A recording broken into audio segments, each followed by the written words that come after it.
book is pragmatical, the philosophical, practical manual that creative upon theories. It is intended for the men and women whose most pressing need is for money, who wish to get rich first and philosophize afterward.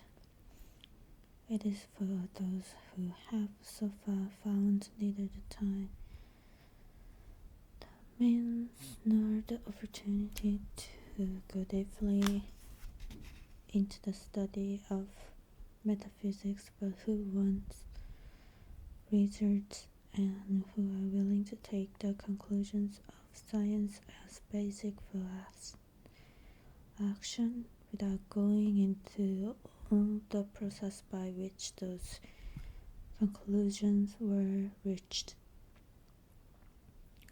It is expected that the reader will take the fundamental statements upon faith, just as he would take statements concerning a law of electrical action if they were promulgated by Marconi or an Edison, and taking the statements upon faith that he will prove their truth by acting upon them without fear or hesitation.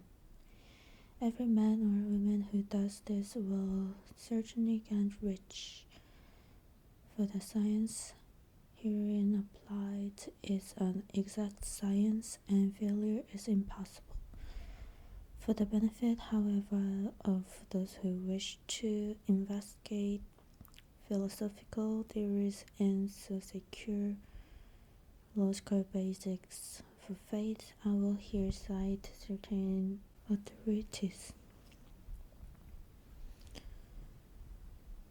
The monistic theory of the universe, the theory that one is all and all is one, that one substance manifests itself as seeming many elements of the material world, is in Hindu origin and has been gradually winning its way into the thought of the Western world for 200 years. It is the foundation of all the Oriental philosophies and of those of Descartes, Spinoza, Leibniz, Hegel, and Emerson. The reader who dig to philosophical foundation of this advised to read Hegel and Emerson for himself. In writing this book, I have sacrificed all other considerations to plainness and simplicity of style so that all might understand. The plan of action laid down herein was deduced conclusions of philosophy. It has been thoroughly tested and bears the supreme test of practical experiments. It works if you wish to know how the conclusions were arrived at with the writings of the others mentioned above. And if you wish to reap the fruits of their philosophies in actual practices, read this book and do exactly as it tells you to do.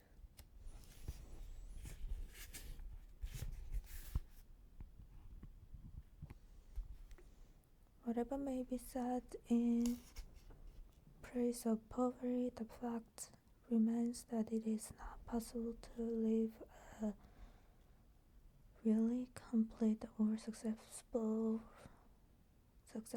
life unless one is rich.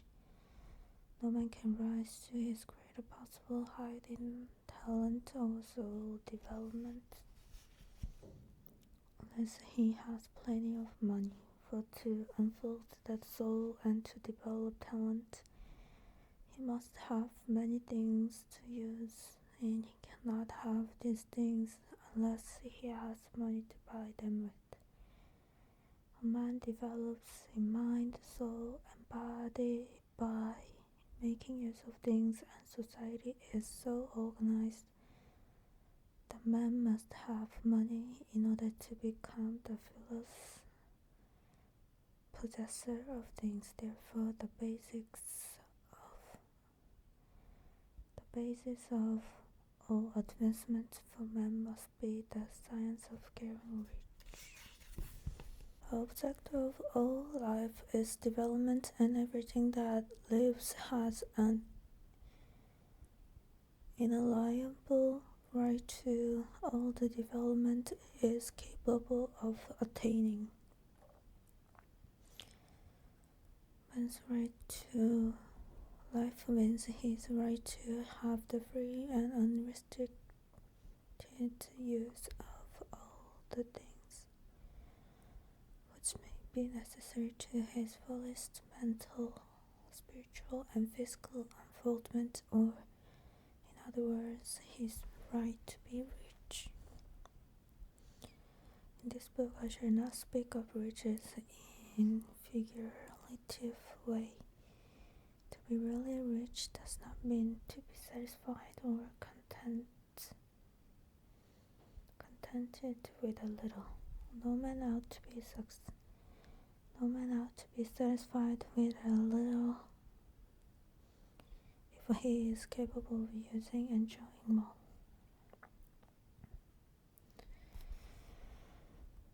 The purpose of nature is the advancement and unfoldment of life, and every man should have all that can contribute to the power, elegance, beauty, and richness of life. To be content with less is sinful. The man who owns all he wants for the living of all the life he is capable of living is rich.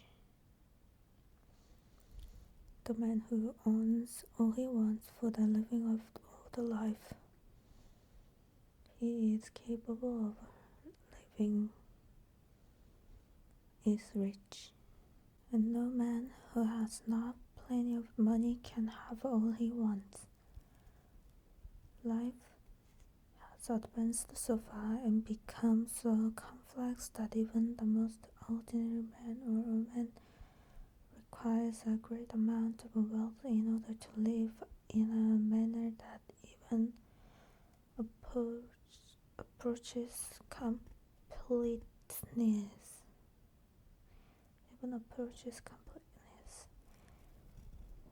Every person naturally wants to become all that they are capable of becoming. This desire to realize innate possibilities is inherent in human nature. We cannot help wanting to be all that we can be. Success in life is becoming what you want to be. You can become what you want to be only by making use of things. When you can have the free use of things only as you become rich enough to buy them. To understand the science of getting rich is therefore the most essential of all knowledge. There is nothing wrong in wanting to get rich. The desire for riches is really the desire for a richer, fuller, and more abundant life. And the desire is praiseworthy. The man who does not desire to live more abundantly is abnormal. And so the man who does not desire to have money enough to buy all he wants is abnormal. There are three motives for which we live. for the body, we live for the mind, we live for the soul. None of this is better or holier than the other. All are like desirable, and no one of the three, body, mind, also can live fully if either of the others is cut short of full life and expression. It is not right or noble to live only for the soul and deny body or mind, and it is wrong to live for the intellect and deny body also. We are all acquainted with the loathsome consequences of living for the body and denying both mind and soul, and we see that real life means the complete expression of all that man can give forth to a body, mind, and soul. Whatever he can say, no man can be really happy or satisfied unless his body is living fully in every function, and unless the same is true of his mind and his soul. Whenever there is unexpected possibility or function not performed, there is unsatisfied desire. Desire is possibility-seeking expression or function-seeking performance.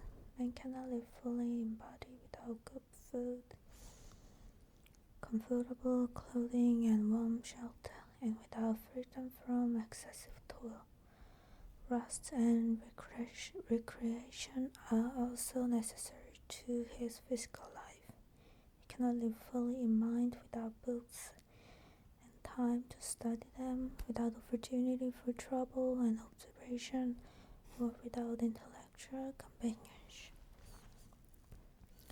To live fully in mind, he must have intellectual recreations and must surround himself with all the objects of art and beauty he is capable of using and appreciating. To live fully in soul, man must have love, and love is denied expression by poverty.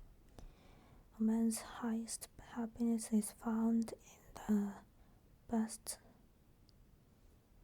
total of benefits of those he loves. Love finds its most natural and spontaneous expression in giving. The man who has nothing to give cannot fill his space as a husband or father, as a citizen or as a man. It is in the use of material things that a man finds full life for his body, develops his mind, and unfolds his soul. It is therefore of supreme importance to him that he should be rich. It is perfectly right that you should desire to be rich. If you are a normal man or woman, you cannot help doing so. It is perfectly right that you should give your best attention to the science of getting rich, for it is the noblest and most necessary of all studies. If you neglect this study, you are derelict in your duty to yourself, to God, and humanity. For you can render to God and humanity no greater service than to make the most of yourself.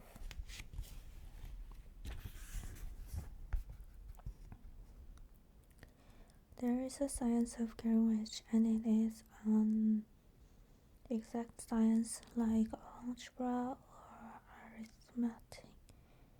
There are certain laws which govern the process of acquiring riches. One Once these laws are learned and obeyed by any man, he will get rich with mathematical certainty.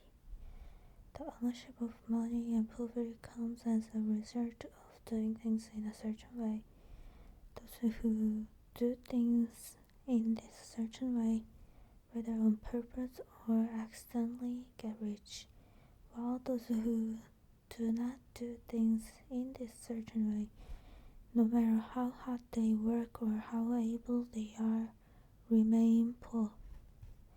It is natural law that like causes always produce like effects, and therefore any man or woman who learns to do things in this certain way will infallibly get rich. That the above statement is true is shown by the following facts. Getting rich is not a matter of empowerment, for if it were, all the people in a certain neighborhood would become wealthy.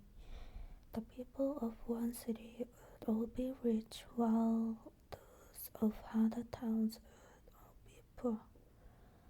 Or the inhabitants of the state would roll in wealth, while those of adjoining state would be impoverished. But anywhere we see rich and poor living side by side in the same environment and often engaged in the same vocations, when two men are in the same locality and in the same business, and one gets rich while the other remains poor, it shows that getting rich is not primarily a matter of environment. Some environments may be more favorable than others. But when two men in the same businesses are in the same neighborhood and one gets rich while other one fails, it indicates that getting rich is the result of doing things in a certain way, and further, the ability to do things in this certain way is not due solely to the possession of talent, for many people who have great talent remain poor, while others who have very little talent get rich.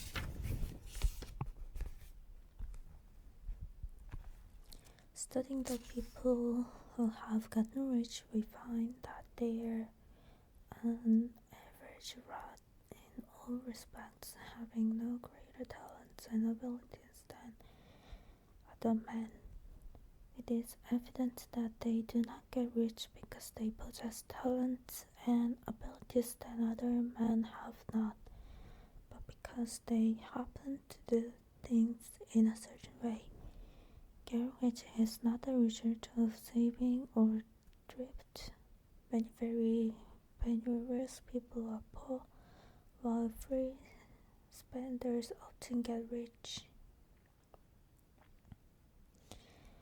Nor is getting rich due to doing things which others failed to do. For two men in the same businesses often do almost exactly the same things, and one gets rich while other remains poor or becomes bankrupt. From all these things, we must come to the conclusion that getting rich is the result of doing things in a certain way. If getting rich is the result of doing things in a certain way, and if like causes always produces like effects, then any man or woman who can do things in that way can become rich, and the whole matter is brought within the domain of exact science. The question arises here whether the certain way may not be so difficult that only a few may follow it. This cannot be true, as we have seen so far as natural ability is concerned. Talented people get rich and blockheads get rich, intellectual brilliant people get rich, and very stupid people get rich. Physically strong people get rich, and weak and sickly people get rich. Some degrees of ability to think and understand is, of course, essential. But insofar natural ability is concerned, any man or woman who has sense enough to read and understand these books can certainly get rich. Also, we have seen that it is not a matter of empowerment. Location counts for something. One would not go to the heart of the Sahara and expect to do successful business. Getting rich involves the necessity of dealing with men and of being where there are people to deal with, and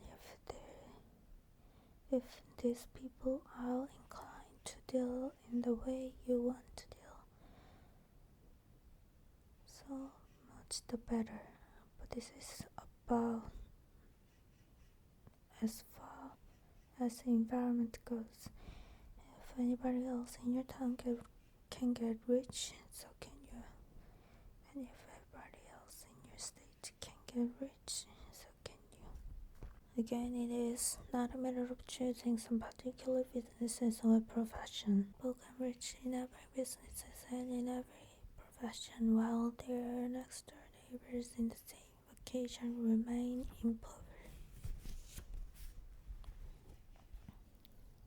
It is true that you will do best in a business which you like and which is congenial to you, and if you have certain talents which are well developed, you will be best in the businesses which call for the exercise of those talents. Also, you will do best in the businesses which is suited to your locality. An ice cream parlor would do better in a warm climate than Greenland. The salmon fishery will succeed better in the Northwest than in Florida, where there are no salmon.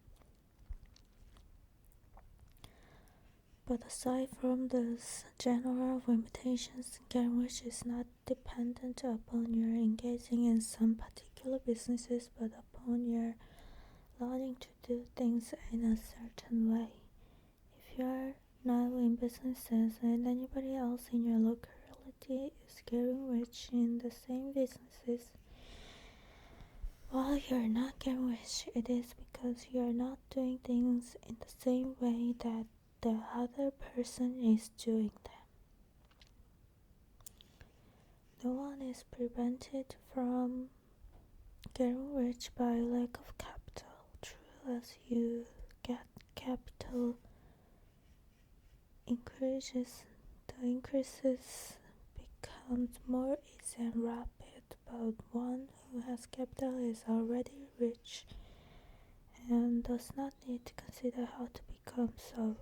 No matter how poor you may be, if you begin to do things in such a way, you will begin to get rich, and you will begin to have capital.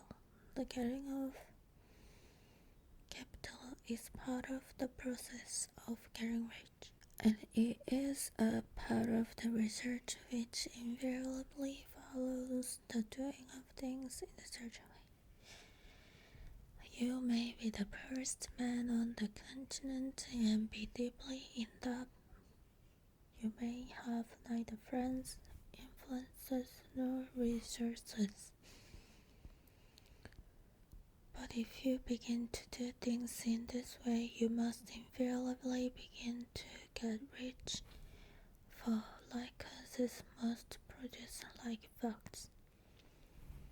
If you have no capital, you can get capital. If you are in the wrong businesses, you can get into right businesses.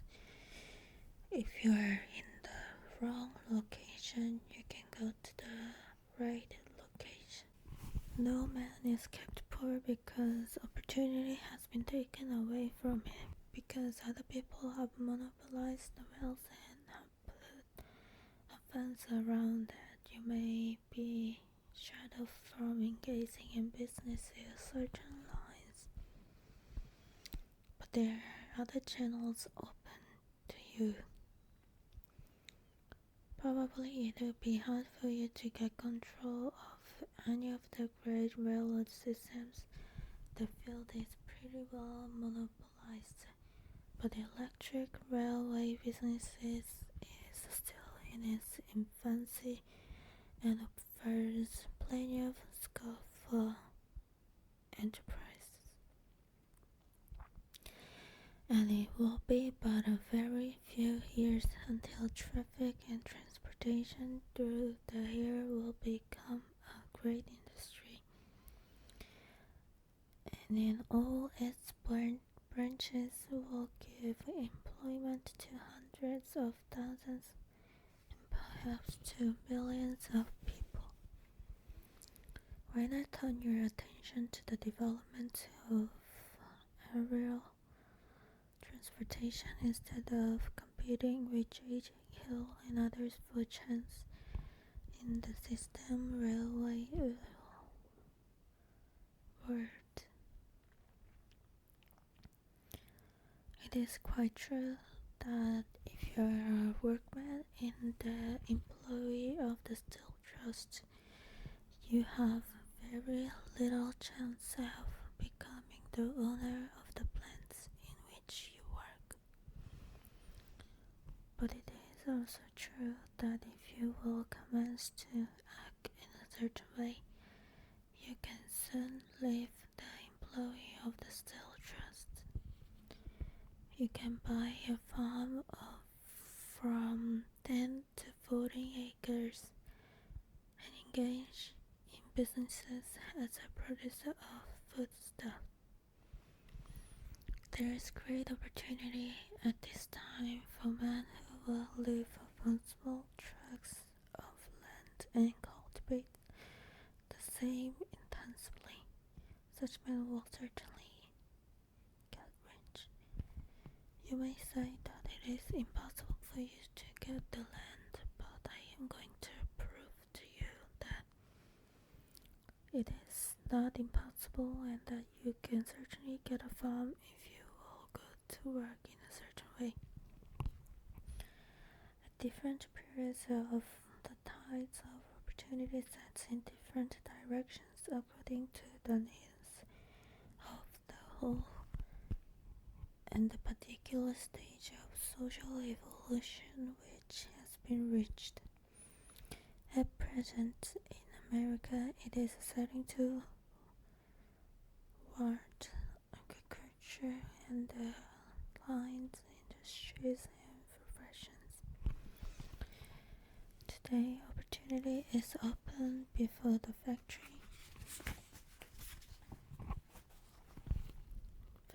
worker in his line.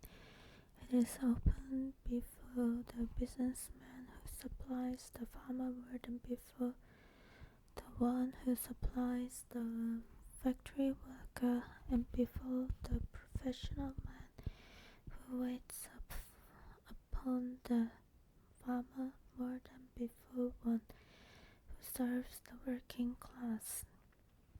There is abundance of opportunity for the men who will go with the tide instead of trying to swim against it.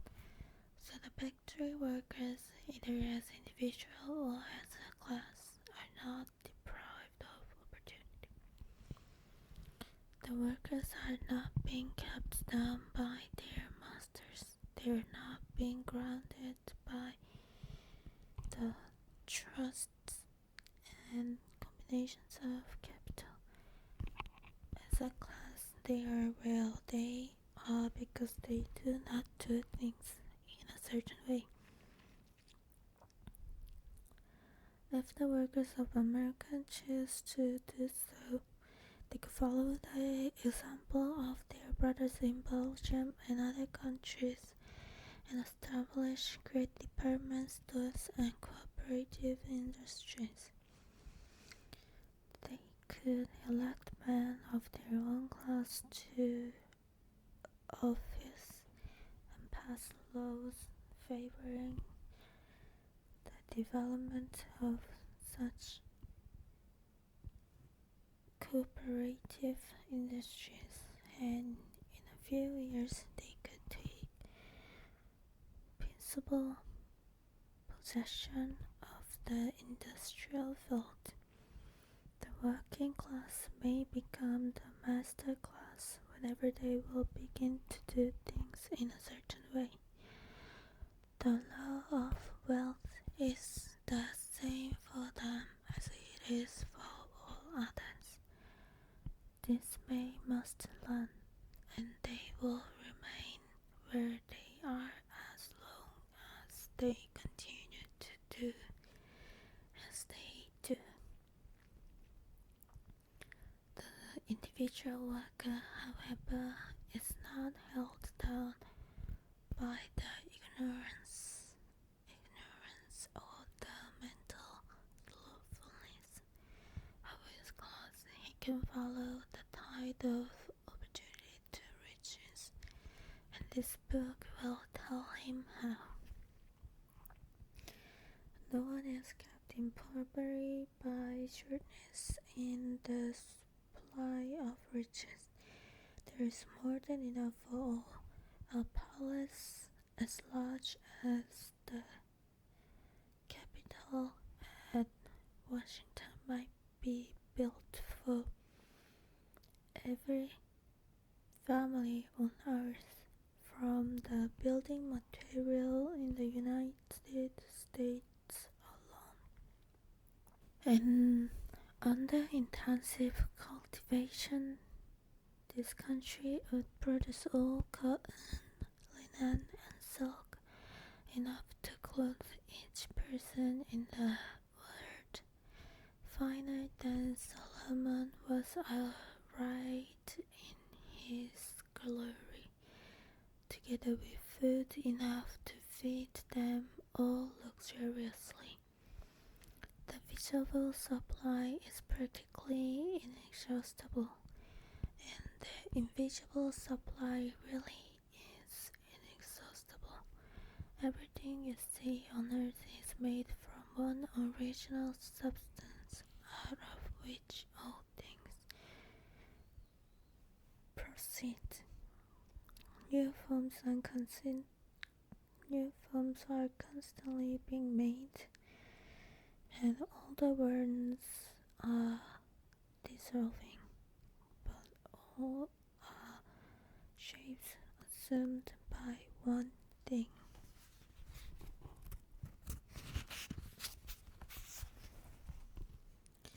There is no limit to the supply of formless stuff or original substance. The universe is made out of it, but it was not all used in making the universe. The space in, through, and between the forms of the visible universes are permeated and filled with the original substance, with the formless stuff, with the raw material of all things. 10,000 times as much as has been made might still be made, and even then we should not have exhausted the supply of universal raw material. No man therefore is poor because nature is poor, or because there is not enough to go around. Nature is an inexhaustible storehouse of riches. The supply will never run short. Original substance is alive with creative energy, and it is constantly producing more forms. When the supply of building material is exhausted, more will be produced. When the soil is exhausted, so that foodstuffs and materials for clothing will no longer grow upon it, it will be renewed or more soil will be made. When all the gold and silver has been dug from the earth, if man is still in such a stage of social development that he needs gold and silver, more will be produced from the formless. The formless stuff responds to the needs of man.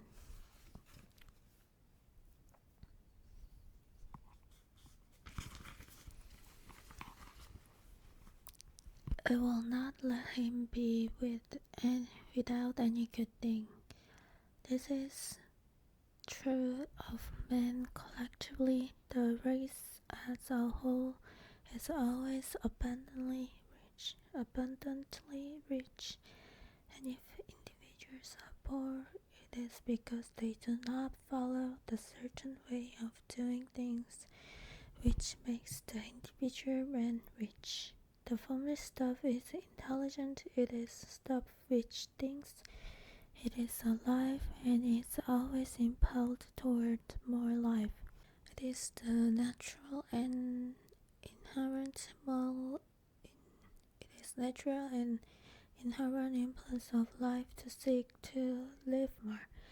It is the nature of intelligence to enlarge itself, and of consciousness to seek to extend its boundaries and find fuller expression. The universe of forms has been made by formless living substance, drawing itself into form in order to express itself more fully. The universe is a great living presence, always moving inherently towards more life and fuller functioning. Nature is formed for the advancement of life. Its impelling motive is the increase of life. For this cause, everything which can possibly minister to life is bountifully provided. There can be no lack unless God is to contradict himself and nullify his own works.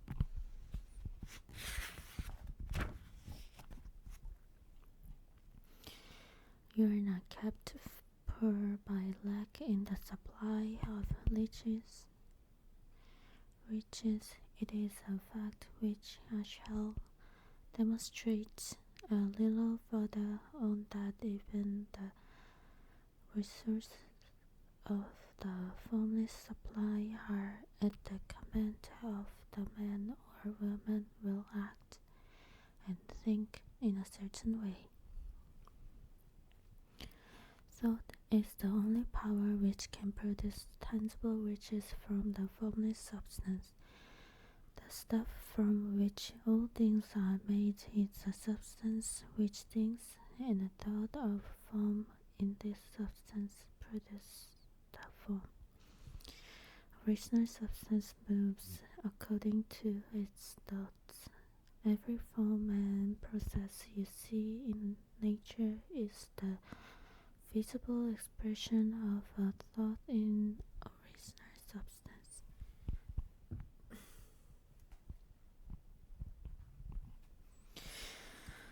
As the formless stuff thinks of a form, it takes the form. As things of a motion, it takes the motion. That is the way all things were created. We live in a thought world which is part of a thought universe. The thought of a moving universe extended throughout formless substance, and the thinking stuff moving according to the thought took the form of systems of planets and maintains that form. Thinking substance takes the form of its thought and moves according to the thought. Holding the idea of cycling system of sums and words, it takes the form of these bodies and moves them as it thinks, thinking the form of a slow-growing oak tree. It moves accordingly and produces the tree, though centuries may be required to do the work. In creating the formless, seems to move according to the lines of motion it has established. The thought of an oak tree does not cause the instant formation of a full-grown tree, but it does start in motion the forces which will produce the tree along established line of growth. Every thought of form held in thinking substance causes the creation of the form, but always, or at least generally along lines of growth and action already established. The thought of a house of a certain construction, if it were impressed upon formless substance, might not cause the instant formation of the house, but it would cause the turning of creative energies already working in trade and commerce into such channels as to result in the speedy building of the house. And if there were no existing channels through which the creative energy could work, then the house would be formed directly from primer substance, without waiting for the slow process of the organic and inorganic world. No thought of form can be impressed upon original substance without causing the creation of the form. Man is a thinking center and can originate thought. All the forms that man fashions, which he hence must first exist in his thoughts. He cannot shape a thing until he has thought that thing, and so far man has confined his efforts wholly to the work of his hands. He has applied manual labor to the world of forms, seeking to change or modify those already existing. He has never thought of trying to cause the creation of new forms by impressing his thoughts upon formless substance. When man has a thought first, he takes material from the forms of nature and makes an image of the form which is in his mind. He has so far made little or no effort to cooperate with formless intelligence, to work with the Father. He has not dreamed that he can do what he sees the Father doing. Man reshapes and modifies existing forms by manual labor. He has given no attention to the questions whether he may not produce things from formless substance by communicating his thoughts to it. We propose to prove that he may do so, to prove that any man or woman may do so, and to show how. As our first step, we must lay down three fundamental propositions. First, we assert that there is one original formless stuff, or substance, from which all things are made. All the seemingly many elements are but different presentations of one element.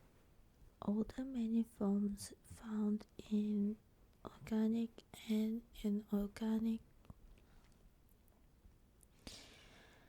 nature are but different shapes made from the same stuff, and this stuff is thinking stuff. A dot held in it produces the form of the dot. Dot in thinking substance produces shape.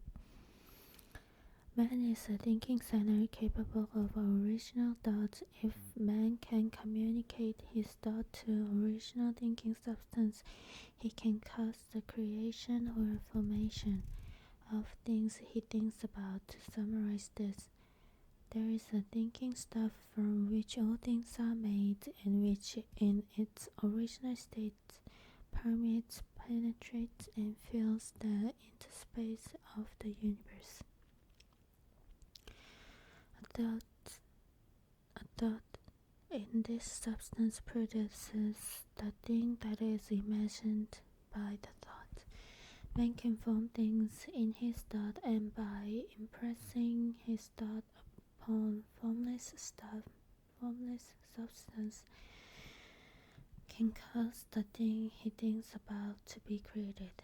It may be asked if I can prove this statement, and without going into details, I swear I answer that I can do so both by logic and experience. Reasoning back from the phenomena of form and thought, I come to one original thinking substance, and reasoning toward from this thinking substance, I come to man's power to cause the formation of the thing he thinks about. And by experiment, I find the reasoning true, and this is my strongest proof. If one man who reads this book gets rich by doing what it tells him to do, that is an evidence in support of my claim. But if every man who does what it tells him to do gets rich, that is positive proof until someone goes through the process and fails. The theory is true until the process fails. And this process will not fail, for every man who does exactly what this book tells him to do will get rich. I have said that men get rich by doing things in a certain way, and in order to do so, men must become able to think in a certain way.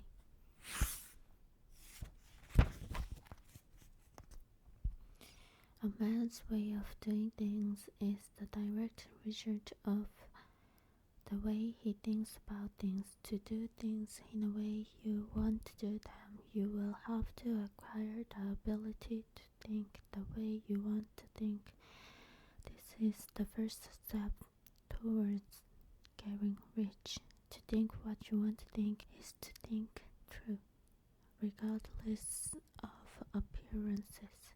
Every man has the natural and inherent power to think what he wants to think, but it requires far more effort to do so than it does to think the thoughts which are suggested by appearance. To think according to appearance is easy.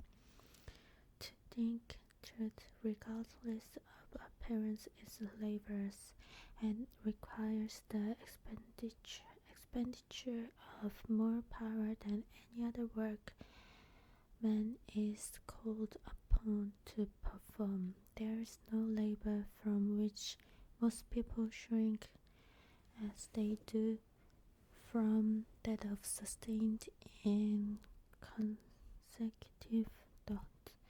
It is the hardest work in the world. This is especially true when truth is contrary to appearances. Every appearances in the visible world tend to produce a corresponding form in the mind without observing it, and this can only be prevented by holding the thought of the truth. To look upon the appearance of disease will produce the form of distance in your own mind, and ultimately in your body unless you hold the thought of the truth, which is that there is no disease, it is only appearance, and the reality is health. To look upon the appearance of poverty will produce corresponding forms in your own mind unless you hold to the truth that there is no poverty, there is only abundance. To think health when surrounded by the appearance of disease, or to think riches when in the midst of appearance of poverty requires power. But he who acquires this power becomes a mastermind. He can conquer fate. He can have what he wants. This power can only be acquired by getting hold of the basic fact which is behind all appearances. And that fact is that there is only one thinking substance from which and by which all things are made. Then we must grasp the truth that every thought held in this substance becomes a form, and that man can so impress his thoughts upon it as to cause them to take form and become visible things. When we realize this, we lose all doubt and fear.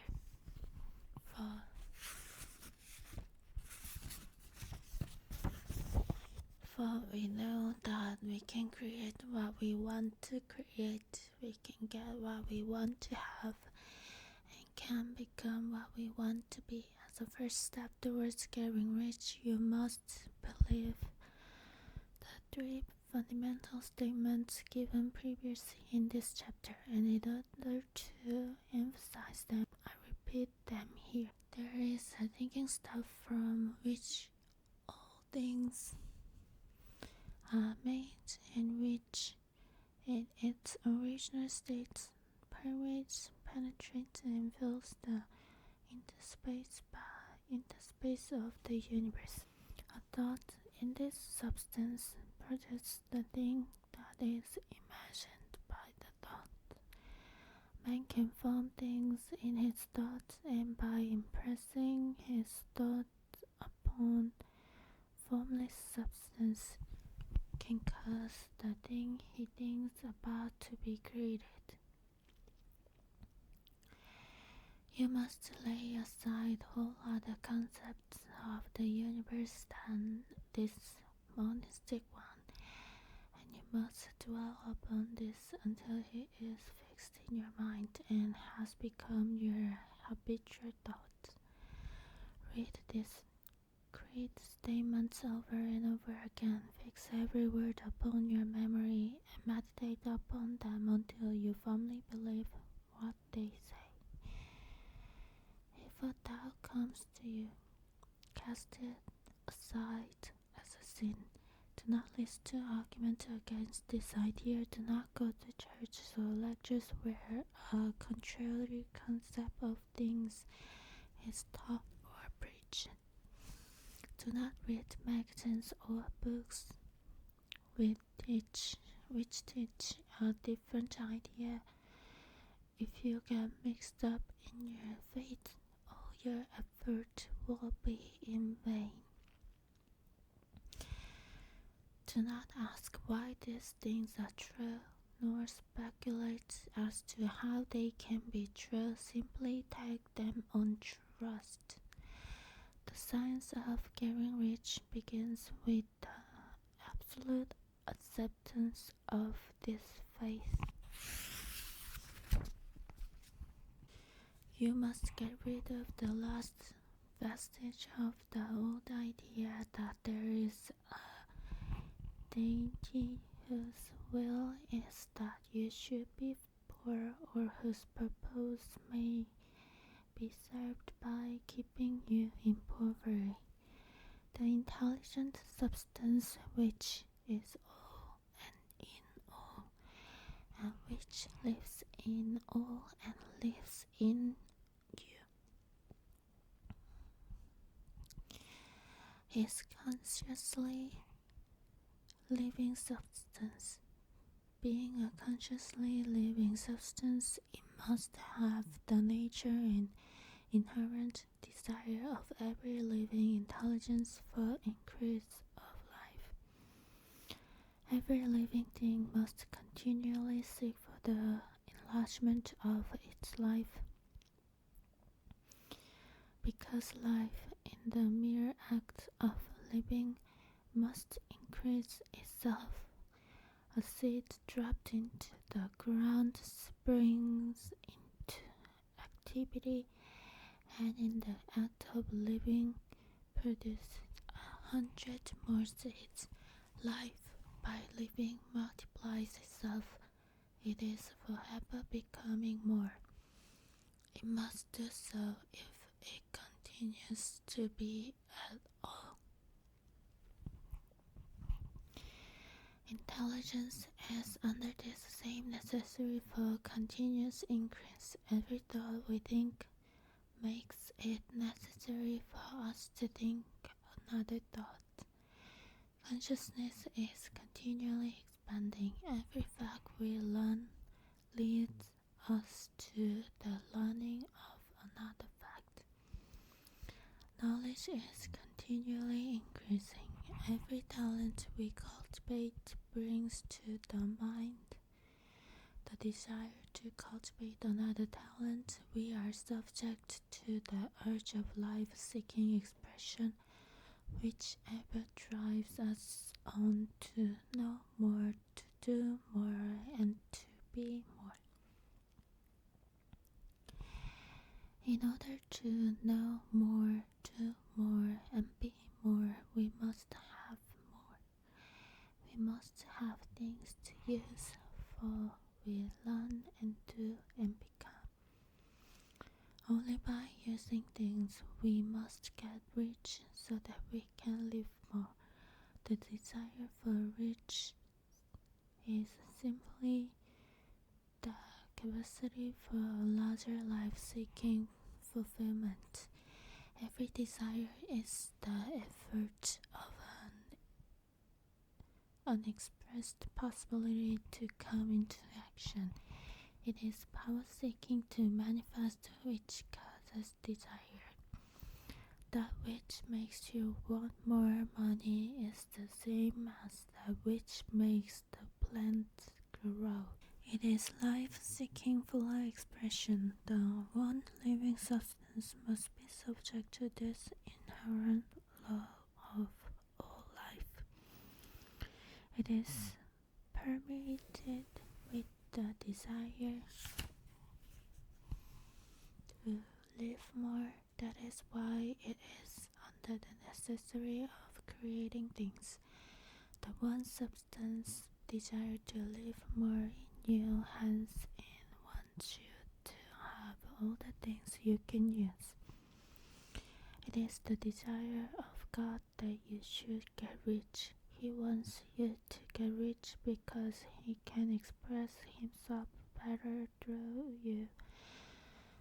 If you have plenty of things to use in giving Him expression, He can live more in you. If you have unlimited command of the means of life, the universe desires you to have everything you want to have. Nature is friendly to your plans. Everything is naturally for you. Make up your mind that it is true. It is essential, however, that your purpose should harmonize until the purpose that is in all. You must want real life, not mere pleasure of sensual gratification. Life is the performance of function, and the individual really lives only when he performs every function, physical, mental, and spiritual, of which he is capable without excess in any. You do not want to get rich in order to live swanishly for the gratification of animal desires that is not life, but the performance of every physical function is a part of life, and no one lives completely who denies the impulse of the body a normal and healthful expression. You do not want to get rich solely to enjoy mental pleasures, to get knowledge, to gratify ambition, to outshine others, to be famous. All these are a legitimate part of life, but the man who lives for the pleasure of the intellect, for the pleasures of the intellect alone, will only have a partial life and will never be satisfied with his lot. You do not want to get rich solely for the good of others, to lose yourself for the salvation of mankind, to experience the joys of philanthropy and sacrifice. The joys of the soul are only a part of life, and they are no better or nobler than any other part.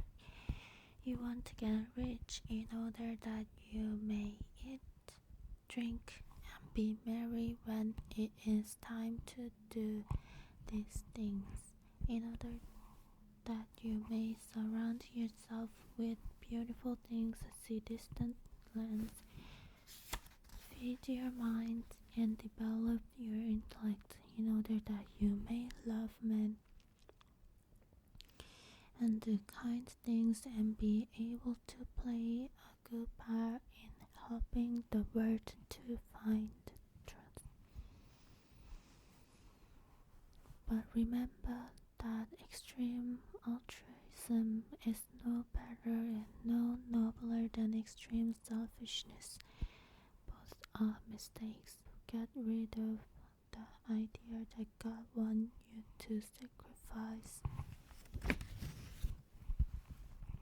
yourself for others and that you can secure His favor by doing so. God requires nothing of the kind. What He wants is that you should make the most yourself for yourself and for others, and you can help others by making the most of yourself than in any other way. You can make the most of yourself by getting rich. So it is right and praiseworthy that you should give your first and best thought to the work of acquiring riches. Remember, however, that the desire of substance is for all, and its movement must be more life to all. It cannot be made to work for less life to any, because it is equally in all seeking riches and life. Intelligent substance will make things for you, but it will not take things away from someone else and give them to you. You must get rid of the thought of competition. You are to create, not to compete for what is already created. You do not have to take anything away from anyone. You do not have to drive sharp bargains. You do not have to cheat or to take advantage. You do not need to let any man work for you for less than he earns. You do not have to convert the property of others or to look at it with wishful eyes. No man has anything of which you cannot have the like, and that without taking what he was away from him. You are to become a creator, not a competitor. You are going to get what you want but in such a way that when you get it, every other man will have more than he has now. I am aware that there are men who get a vast amount of money by proceeding in direct opposition to the substance in the paragraph above, and may add a word of explanation here. Men of plutocratic type who become very rich do so sometimes purely by their extraordinary ability on the plane of competition, and sometimes they unconsciously relate themselves to substance in its great purpose and movement for the general ratio of building through industrial evolution. Rockefeller, Carnegie, Morgan, etc. have been the unconscious agent of the spring in the necessary work of systemizing and organizing productive industry, and in the end their work will contribute immensely towards increased life for all. Their day is nearly over. They have organized production of and will soon be succeeded by the agent of multitudes who will organize the machinery of distribution. The multimillionaires are like monster reptiles of the prehistoric eras. They play a necessary part in the evolutionary process, but the same power which produced them will dispose of them, and it is well to bear in mind that they have never been really rich. A record of the private lives of most of this class will show that they have really been the most abject and wretched of the poor. Riches secured on the competitive plane are never satisfactory and permanent. They are yours today and another's tomorrow. Remember, if you are to become rich in scientific and certain way, you must rise entirely out of the competitive thought. You must never think for a moment that the supply is limited. Just as soon as you begin to think that all the money is being cornered and controlled by bankers and others, and that you must exert yourself to get laws passed to stop these procedures, and so on. In that moment you drop into the competitive mind, and your power to cause creation is gone for the time being. And what is worse, you will probably arrest the creative movement you have already instituted.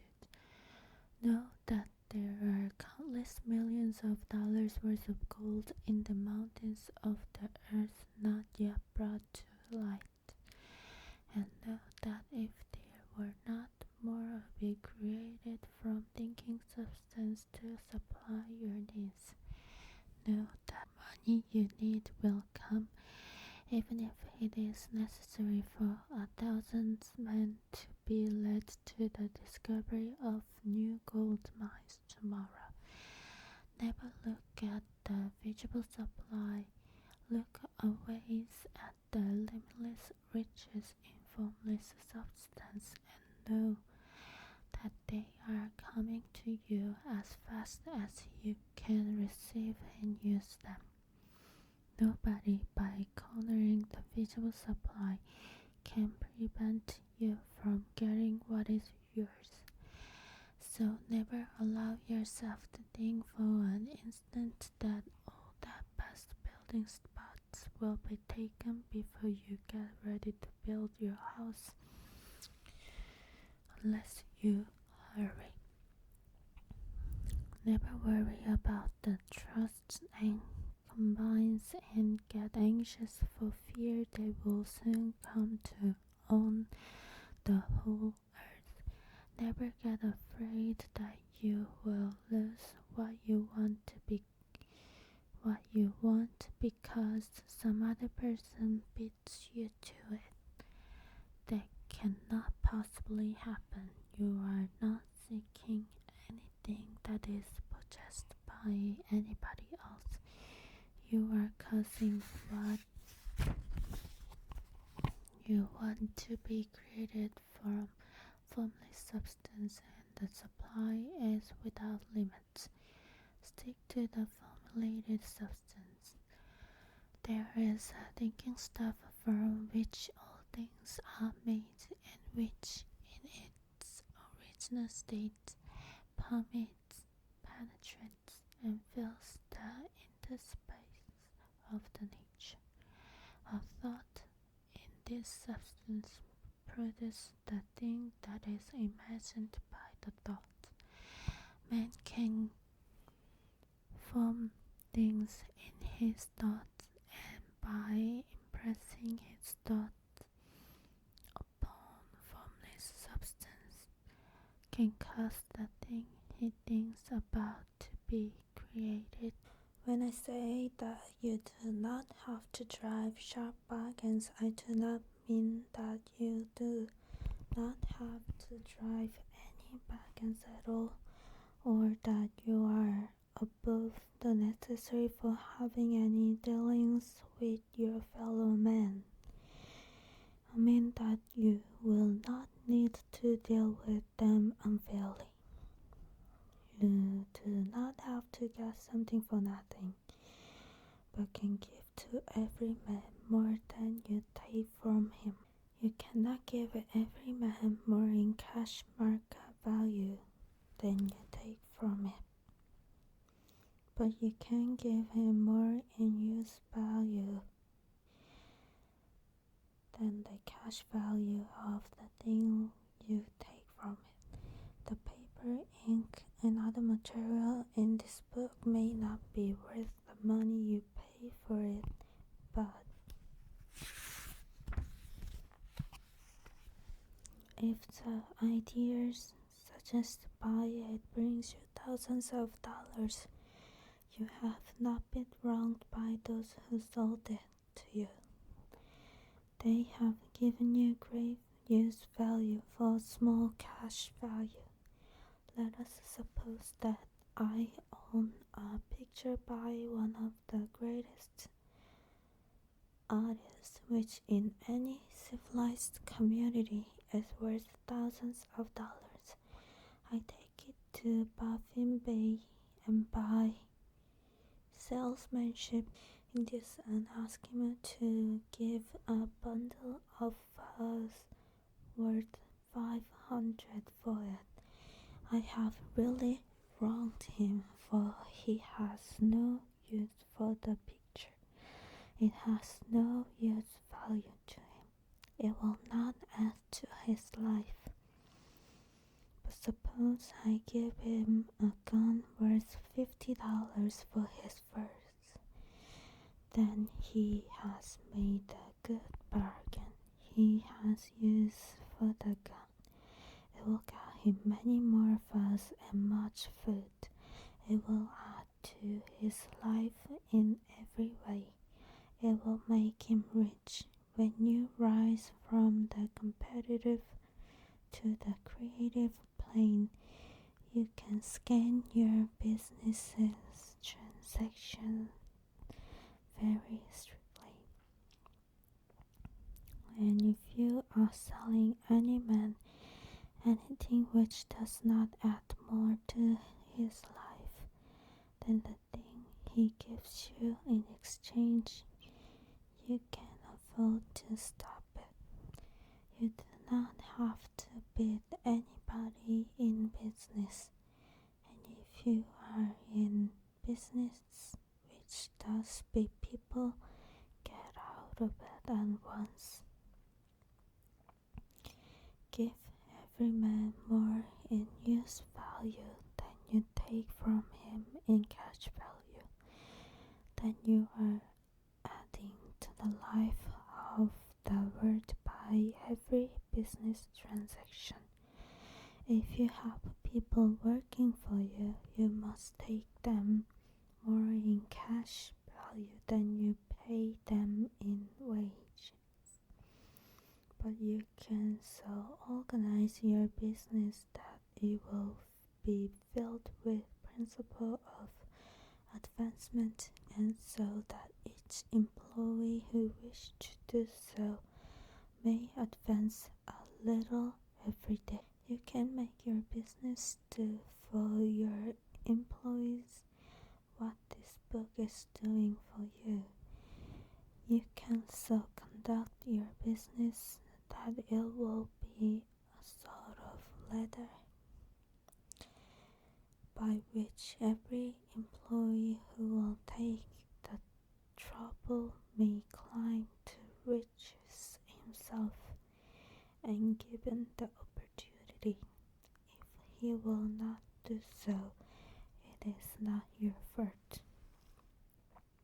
And finally, because you are to cause the creation of your riches from formless substance, which permeates all your environment, it does not follow that they are to take shape from the atmosphere and come into being before your eyes.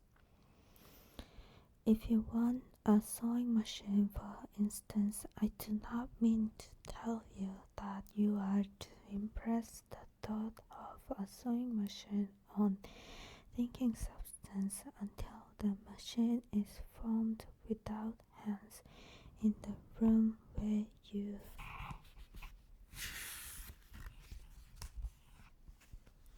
sit or elsewhere.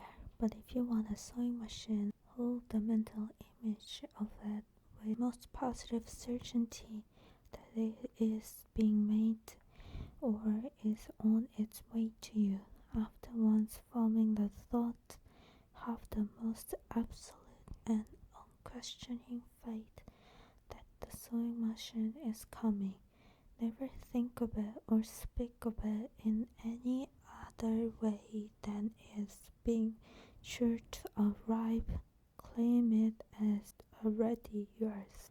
It will be brought to you by the power of the supreme intelligence acting upon the mind of man.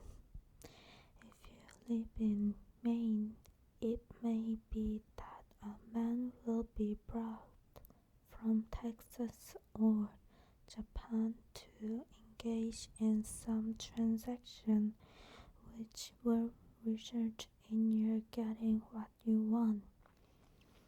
If so, the whole matter will be as much to the man's advantage as it is to yours.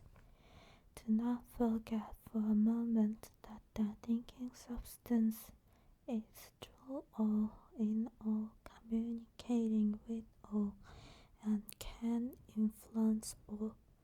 The desires of thinking substance for fuller life and better living has caused the creation of all the sewing machines already made. And it can cause the creation of millions more, and will, whenever man set in motion by desire and faith and by acting in a certain way. You can certainly have sewing machine in your house, and it is just as certain that you can have any other thing or things which you want and which you will use for the advancement of your own life and the life of others. You need not hesitate about asking lastly.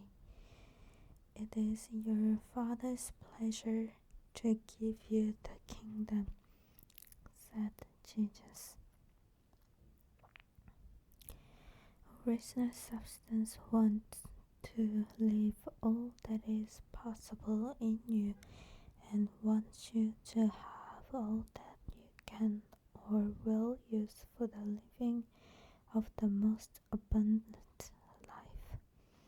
If you fix upon your consciousness the fact that the desire you feel for possession of riches is one with the desire of omnipotent, more complete expression, your faith becomes invincible. Once I saw a little boy sitting at a piano and vainly trying to bring harmony out of the keys, and I saw that he was grieved and provoked by his inability to play real music. I asked him the cause of his vexation, and he answered, "I can feel the music in me, but I can't make my hands go right."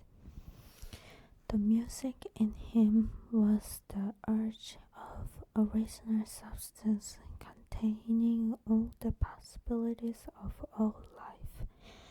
All that there is of music was seeking expression through the child.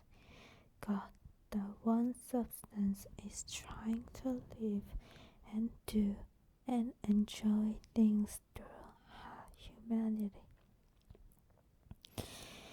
He is saying, "I want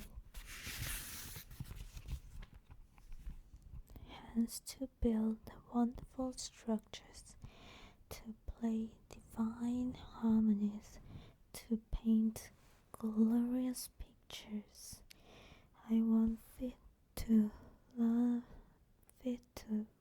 my errands, eyes to see my beauties, tongues to tell mighty truths, and to sing marvelous songs, and so on.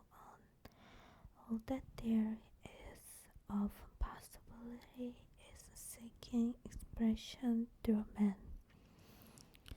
God wants those who can play music to have pianos and every other instrument, and to have the means to cultivate their talent to the fullest extent. He wants those who can appreciate beauty to be able to surround themselves with beautiful things.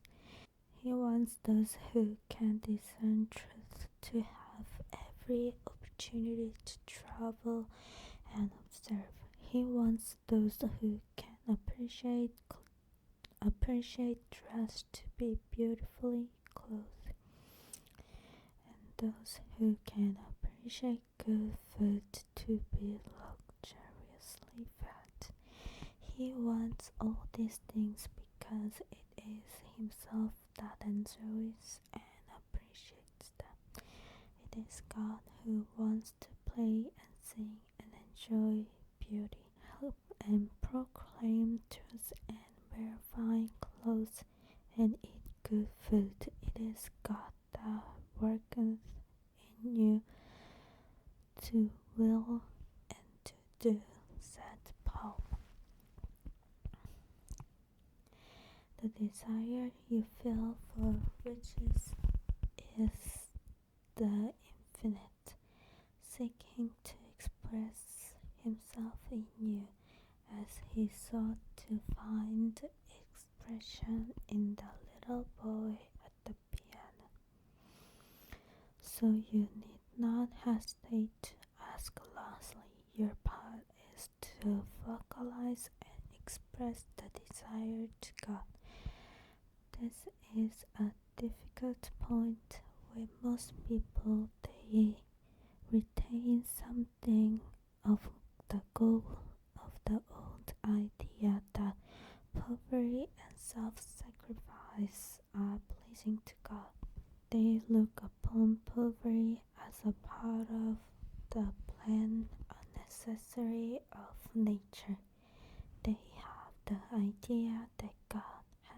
finished his work and made all that he can make, and that majority of men must stay poor because there is not enough to go around.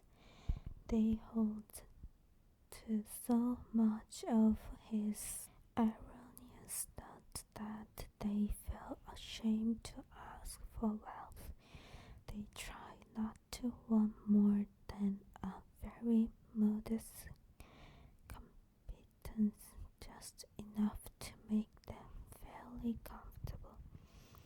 I recall now the case of one student who was told that he must get in mind a clear picture of the things he desired, so that the creative thought of them might be impressed on formless substance. He was a very poor man, living in a rented house and having only what he earned from day to day, and he could not grasp the fact that all wealth was his. So after thinking the matter over, he decided that he might reasonably ask for a new rug for the floor of his bathroom and an attractive local stove to heat the house during the cold.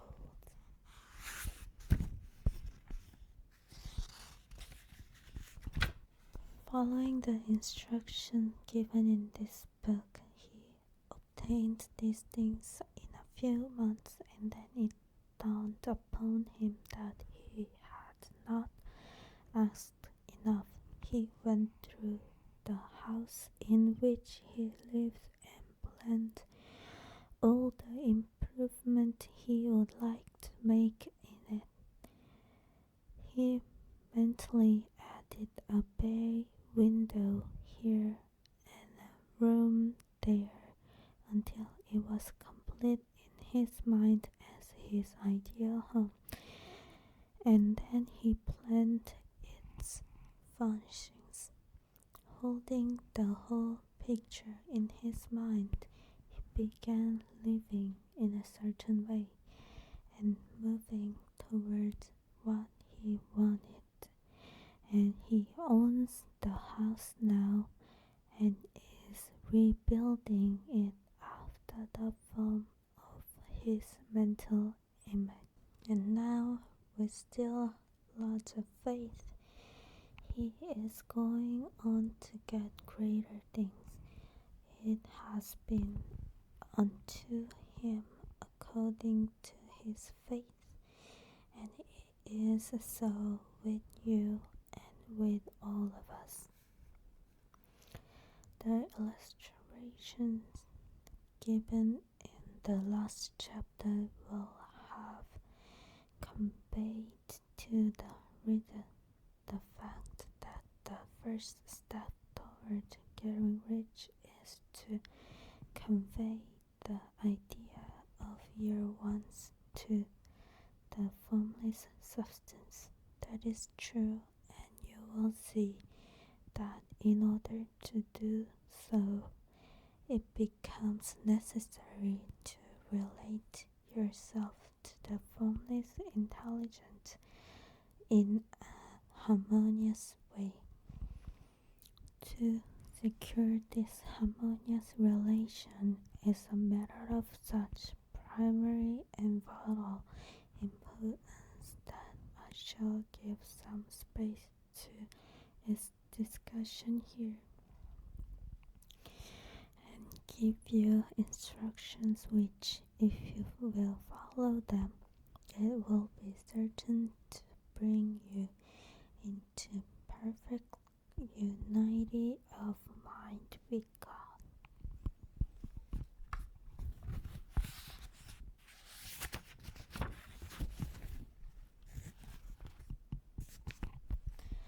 The whole process of mental adjustment and astonishment can be summed up in one mind: gratitude. First, you believe that there is one intelligent substance from which all things proceed. Second, you believe that this substance gives you everything you desire. And third, you relate yourself to it by a feeling of deep and profound gratitude. Many people who order their lives rightly in all other ways are kept in poverty by their lack of gratitude. Having received one gift from God, they cut the wires which connect them with Him by failing to make acknowledgement. It is easy to understand that the nearer we live to the source of wealth, the more wealth we shall receive. And it is easy way to understand that the soul that is always grateful lives in closer touch with God than the one which never looks to Him in thankful acknowledgement.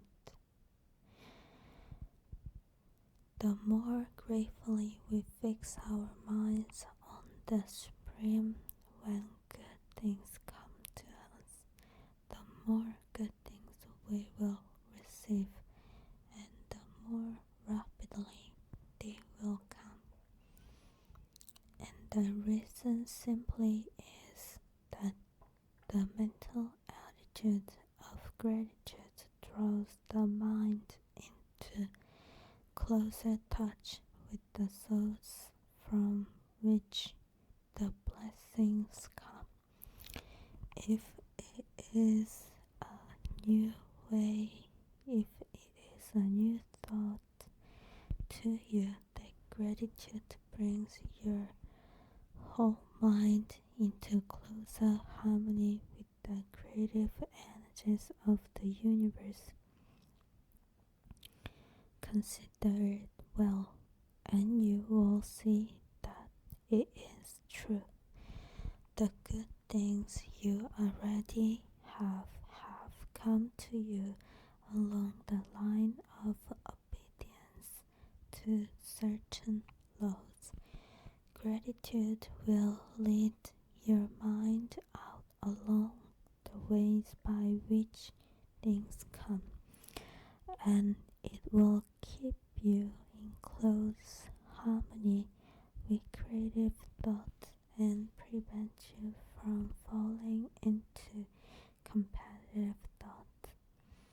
Gratitude alone can keep you looking toward the all and prevent you from falling into the error of thinking of supply as limited and to do what would be fatal to your hopes. There is a law of gratitude, and it is absolutely necessary that you should observe the law if you are to get the result you seek. The law of gratitude is the natural principle that action and reaction are always equal and in opposite directions. The grateful outreaching of your mind in thankful praise to the Supreme is a liberation or expenditure of force. It cannot fail to reach that to which it addressed, and the reaction is instantaneous movement towards you. Draw nigh unto God, he will draw nigh unto you. That is a statement of psychological truth.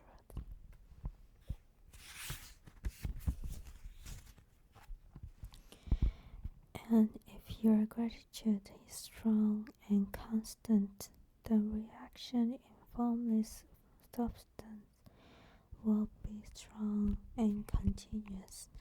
The movement of the things you want will be always towards you. Notice the grateful attitude that Jesus took, how he always seems to be saying, I thank thee, Father, that thou hearest me. You cannot exercise much power without gratitude, for it is gratitude that keeps you connected with power. But the value of gratitude does not consist solely in getting you more blessings in the future. Without gratitude, you cannot long keep from dissatisfied thought regarding things as they are. The moment you permit your mind to dwell with dissatisfaction upon things as they are, you begin to lose ground. You fix attention upon the common, the ordinary, the poor, and the scarlet and mean, and your mind takes the form of these things. Then you will transmit these forms or mental images to the formless and the common, the full, the poor, the scarlet and mean will come to you. To permit your mind to dwell upon the inferior is to become inferior and to surround yourself with inferior things. On the other hand, to fix your attention on the best is to surround yourself with the best and to become the best. The creative power within us makes us into the image of what to which we give our attention. We are thinking substance, and thinking substance always takes the form of what which it thinks about. The grateful mind is constantly fixed upon the best. Therefore, it tends to become the best, takes the form or character of the best, and will receive the best.